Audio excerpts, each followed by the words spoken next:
Bonjour, je suis Gloria Mkobela-Nyota, présentatrice de cette émission Valeur ajoutée MAG. Nous avons le réel plaisir de vous parler aujourd'hui des personnes vivant avec handicap. Aujourd'hui, nous ne sommes pas seuls, nous sommes accompagnés d'un charmant monsieur qui va nous parler en détail de l'entrepreneuriat. Bonjour messieurs. Bonjour mademoiselle. J'espère que vous allez bien. Très bien. C'est un réel plaisir de vous recevoir dans notre plateau. Oui. Vous allez vous présenter, vous dire comment on vous appelle et puis après on va décoller. Voilà, moi je m'appelle monsieur Eva Bongele. Okay. Je suis une personne handicapée. Voilà, donc je travaille dans le monde de l'handicap. De ma nature, je suis de la société civile, plus. Donc je suis aussi coordonnateur de la plateforme aussi des activistes et défenseurs des droits des personnes handicapées. Et je travaille aussi dans une organisation internationale, le CICR, qui travaille plus sur de la vie des personnes handicapées, évidemment. Okay. Donc je suis dans l'inclusion sociale des personnes handicapées au sein du comité international de la Croix-Rouge. Donc je suis conseiller en inclusion sociale. Pouvez-vous nous dire en quelques mots qu'est-ce qu'est votre travail? Mon travail plus est orienté sur l'inclusion des personnes handicapées. Comment placer, comment donner la valeur aux personnes handicapées qui ont de problèmes et ils ne savent pas comment s'intégrer dans la société. Et on donne des conseils, donc nous sommes des coachs pour essayer de donner des personnes handicapées ou des entreprises comment est-ce qu'elles peuvent orienter les personnes handicapées dans leur vie professionnelle. Merci beaucoup. Nous allons vous poser quelques questions. La première question est celle-ci. Quel entrepreneuriat orienté vers le jeune vivant avec handicapé? Oui, et d'abord, avant de parler sur l'orientation de personnes handicapées, il faut d'abord savoir qu'est-ce qu'une personne handicapée. Exactement. Donc dès qu'on a ces personnes handicapées, et on peut comprendre aussi des formes des personnes handicapées ou des degrés des personnes handicapées, donc des formes ou des types des personnes handicapées. Donc par personne handicapée, c'est toute personne qui présente des déficiences. Exactement.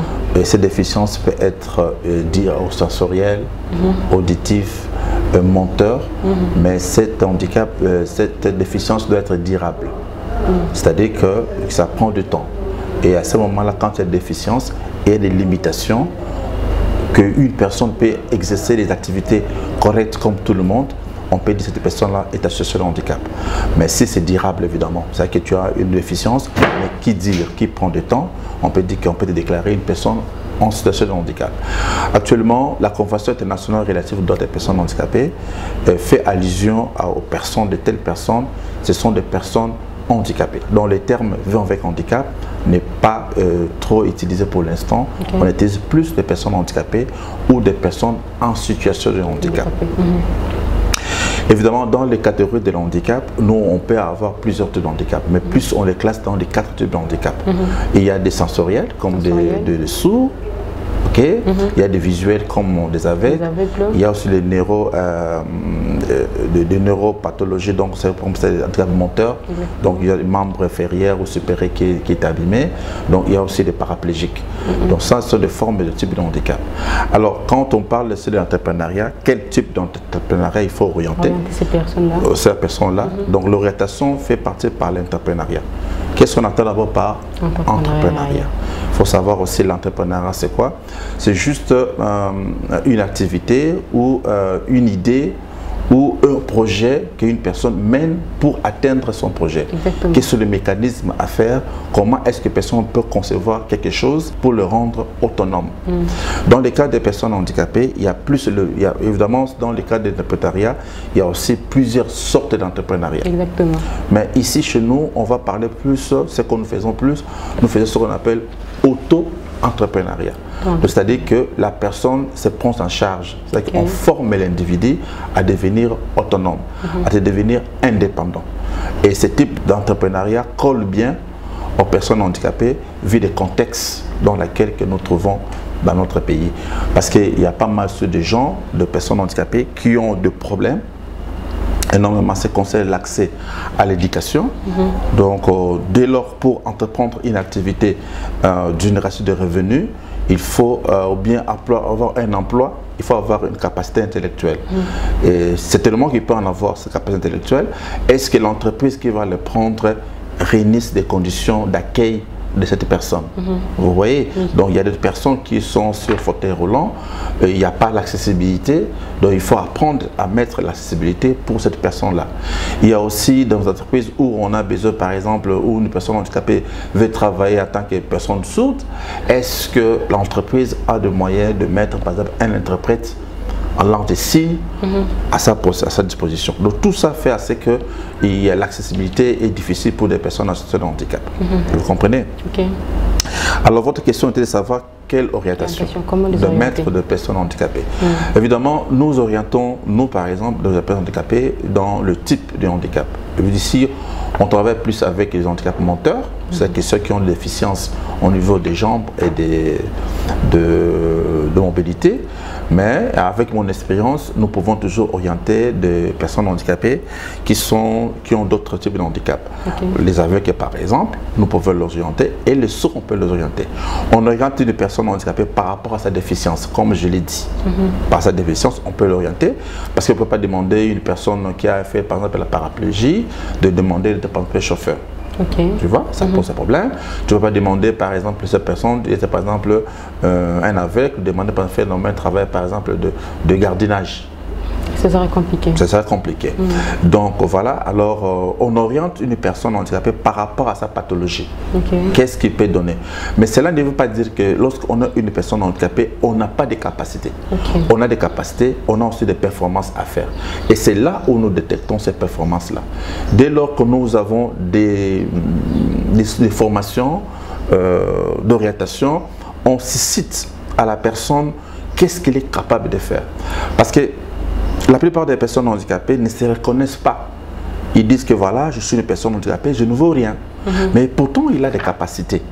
Et ces capacités-là, quand nous détectons cela, nous l'orientons par des formations, par des simples modules de formation, par exemple, qui suis-je? Et de là, il peut se découvrir, il peut savoir, tiens, je peux m'orienter de ça. Et il y a des techniques qui peuvent nous permettre à ce que les personnes-là puissent se découvrir. Et là, il y a des travaux, il y a des métiers où on peut orienter la personne. Ceux qui n'ont pas le temps d'étudier plus, ils peuvent orienter dans le métier d'indépendance, comme la coupe et couture, comme l'élevage, voilà, comme le secrétariat. Vous comprenez? Ça donne un plus ajouté à être autonome. Ça veut le permettre, avec son handicap, il peut être autonome, il peut travailler seul, sans peut-être avoir des contraintes trop vu l'environnement qui n'est pas approprié plus aux personnes handicapées. Donc on les oriente de faire des travaux. Tout dépend de leur handicap, mais ceux qui ont des capacités intellectuelles, ceux qui ont des capacités de faire, qui ont fait l'université, nous les orientons également, nous ouvrons des offres à leur donner des emplois dans les entreprises qu'il faut. Vous nous avez parlé de renforcement des capacités de formation. Maintenant, quels sont les moyens que vous adoptez pour sensibiliser toutes ces personnes-là afin de leur former? Oui, et il y a d'abord, nous travaillons avec des organisations des personnes handicapées. Et elles existent beaucoup. Je vous ai présenté, si je vois, mes team leaders handicap, dont je connais pas mal de systèmes, dans pas mal des ONG qui travaillent avec des personnes handicapées et qui sont des personnes handicapées qui ont aussi leur association qui sont orientées vers telle activité. Et à ça, nous avons un échantillon. On ne fait pas plus, mais on a un échantillon. Ici à Kinshasa, nous n'avons pas encore plus osé, mais plus à l'est, à Bukavu, à Goma. Et nous avons déjà essayé de travailler, de faire ce qu'on appelle les bases de données. De savoir que est-ce que de telles associations, ils sont forts en quoi. Voilà. Donc il y a des artisans qui font par exemple la maroquinerie, qui travaillent sur pas mal des œuvres. Oui, et puis on leur oriente, on leur forme, on leur forme de leurs capacités. Il y a aussi des athlètes, des athlètes qui font du basketball sur fauteuil. Nous leur préparons après leur vie, carrière professionnelle en tant que sportif, qu'est-ce qu'ils peuvent devenir après. Et il y a des modules de formation que nous leur donnons. Et ça, en cela, ça leur permettre de se découvrir, de savoir que non, en dehors de basketball que je fais comme activité sportive, je suis capable aussi de faire ça. Donc il y a pas mal de modules et on demande comment on peut rédiger un CV. Voilà, donc parce qu'un CV, quand on ne sait pas le rédiger, ils vont dire que je n'ai jamais travaillé, mais mon CV, qu'est-ce que je veux faire? Non, si, tu as la capacité de faire par exemple l'athlétisme, tu fais le basketball, tu as cette discipline-là qui est au niveau du sport, tu peux m'amener ces mêmes disciplines-là au niveau de monde de travail.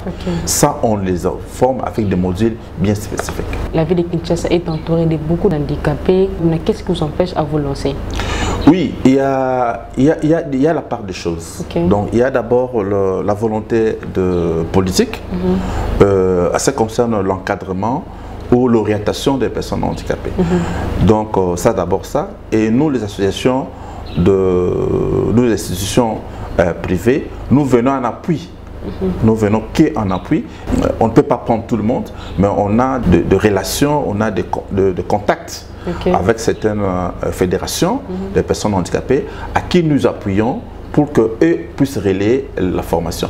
Donc on ne peut pas prendre tout, mais tout ça dépend de la programmation des activités et je pense que dans un futur proche, nous pouvons travailler plus avec aussi des personnes en situation de handicap, voir d'abord leurs attentes, qu'est-ce qu'ils attendent, qu'est-ce qu'ils veulent exactement. Parce qu'on ne peut pas pousser quelqu'un de faire quelque chose que toi tu veux l'imposer.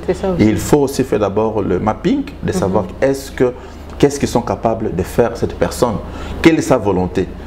Faire par exemple une maison de coupe-couture, avez-vous des clientèles pour liquider celle? Je veux faire les transformations de produits, par exemple les détergents.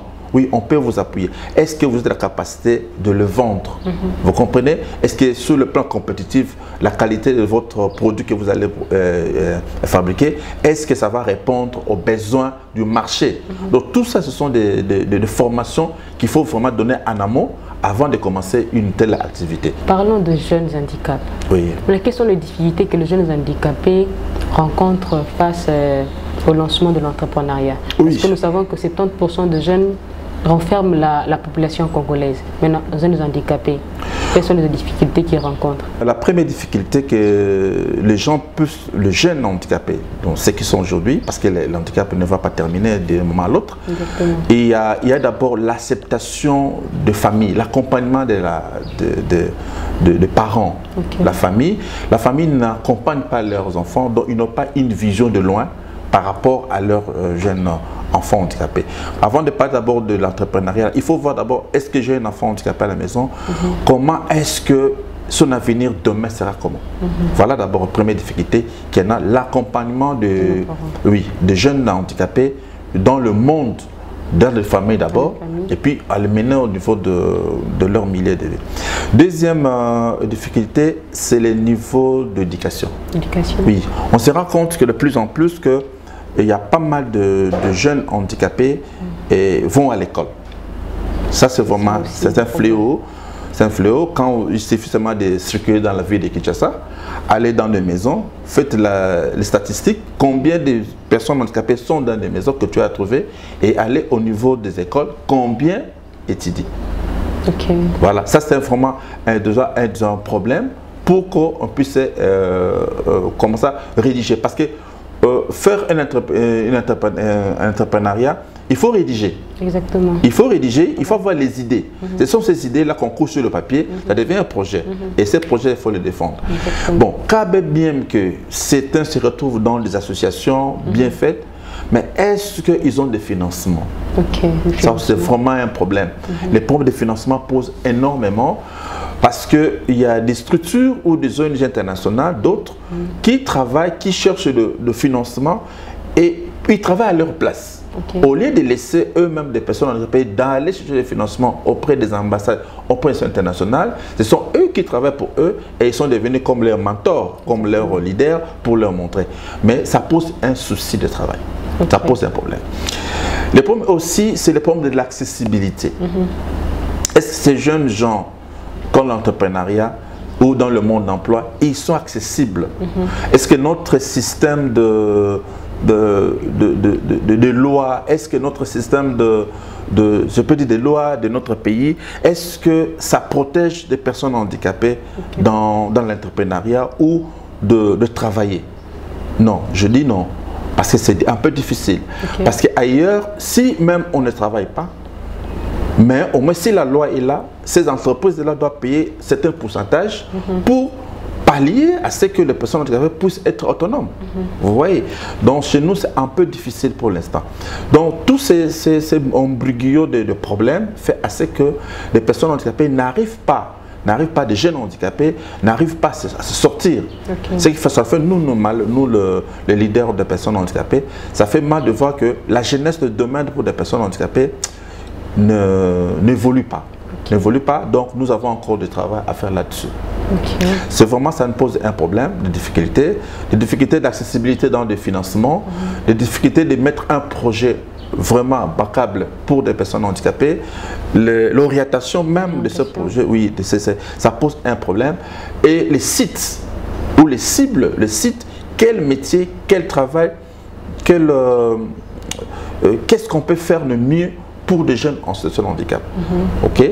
Alors moi, j'ai toujours fait de la politique. Avant d'aller dans ce monde, il faut toujours renforcer les capacités des personnes handicapées. Si pas dans l'éducation, il faut alors les renforcer vraiment dans une bonne politique que notre pays peut mettre en place pour des personnes handicapées. Ce n'est pas vraiment trop grave. Mais s'il faut seulement avoir au niveau de ce dynamisme un manager qui connaît bien vraiment le fond problème des personnes handicapées. Maintenant, nous aimerions savoir comment orienter ces jeunes-là à l'entrepreneuriat. Vous nous avez parlé de renforcement des capacités, oui, mais cela ne suffit pas. Maintenant, comment ils peuvent poser les premiers pas dans le monde de l'entrepreneuriat? Il y a toujours moyen, peu importe la difficulté que nous pouvons en avoir, il y a toujours moyen de créer. Il faut avoir ce qu'on appelle l'esprit de la créativité, de choses, et solliciter, chercher et contacter. C'est important. Donc, nous, les leaders de personnes handicapées, ceux qui travaillent dans le monde des conseils, on pourrait seulement les conseiller de travailler dans le monde de l'indépendance. C'est-à-dire qu'on dit le monde de l'indépendance, mais il faut être dans une structure. C'est ce que je conseille toujours mes chers jeunes, de ne pas être singleton. Il faut travailler en équipe, c'est-à-dire qu'on est en groupe et vous montez un projet d'un montant que ces projets-là vous donnez, par exemple, dans les sociétés ici qui sont là. Moi, je pense qu'ils peuvent vous financer si vous êtes sérieux. Donc, tout ça, l'orientation est faite par vous-même d'abord, par votre équipe, vous-même la personne. Est-ce que tu es capable de faire telle chose? Si tu dis oui, tu es capable, comment je peux concevoir cette histoire-là et comment chercher des gens qui peuvent t'orienter et mettre ça, le plus idée, mettre ça sous forme de projet. Et ça, si déjà nous en avons, nous on peut les orienter facilement, de trouver des financements dans le monde selon leurs capacités. Mais tout dépend toujours de quel projet qu'il faut le faire et en quelle cible et en quel milieu qu'il faut orienter cette activité. Afin de finir, Papa Évariste, quel sera un conseil que vous pouvez lancer à nos chers parents qui ont des enfants vivant avec un handicap, qui leur gardent à la maison, mais aussi un deuxième message pour vous lancer à la politique de notre pays par rapport à l'orientation des personnes vivant avec handicap? Franchement, je prends seulement mon exemple et je mets chaque fois dans le truc. Moi, je peux dire que j'ai gagné ma vie à 70%, mais je ne vais pas encore terminer. Je suis en train de chercher toujours comment gagner plus pour être un modèle pour de personnes handicapées. Donc, la famille joue un grand rôle. Grand rôle pour l'acceptabilité d'abord des personnes handicapées au sein de la famille. Et au sein de notre communauté, il faudrait que nous puissions nous-mêmes aussi, la personne handicapée puisse s'accepter lui-même. Parce qu'il y a pas mal de défis et à les faire. Moi, je pense que là, ce sont des choses que ça peut aider l'évolution de la personne handicapée elle-même. Mais aussi au niveau de notre politique, parce que je ne suis pas politicien, voilà. Mais au niveau de politique, il faut vraiment avoir des stratégies. Il faut vraiment mettre des stratégies en place pour que les choses puissent bien aller. Donc, il faut des techniciens de maison, parce que vous imaginez aujourd'hui, par exemple, on a un ministère en charge des personnes handicapées. Oui, nous avons aussi un ministère du sport, vous savez, c'est pas ça des raisons que le sport marche. Non, le sport ne marche pas. Mais pourtant, il y a un ministère. Et de ministère des personnes handicapées, voilà, il y en a, mais ce n'est pas d'autant plus que on ne trouve pas sur le boulevard du 30 juin, ou bien partout, non, on passe dans des provinces, de quémandeurs, des personnes handicapées qui sont en train de quémander. Donc, ce n'est pas ça. C'est question seulement de mettre des stratégies et avoir vraiment des lois qui protègent et qui fait la promotion de personnes handicapées. Et si on met la mise en œuvre de ces documents, de ces lois, moi je pense que les choses pourraient bien aller dans un temps futur. Mesdames et messieurs, nous sommes à la fin de notre émission. Certainement cette émission vous a plu. Nous allons nous revoir à la prochaine avec un autre numéro. Merci et au revoir.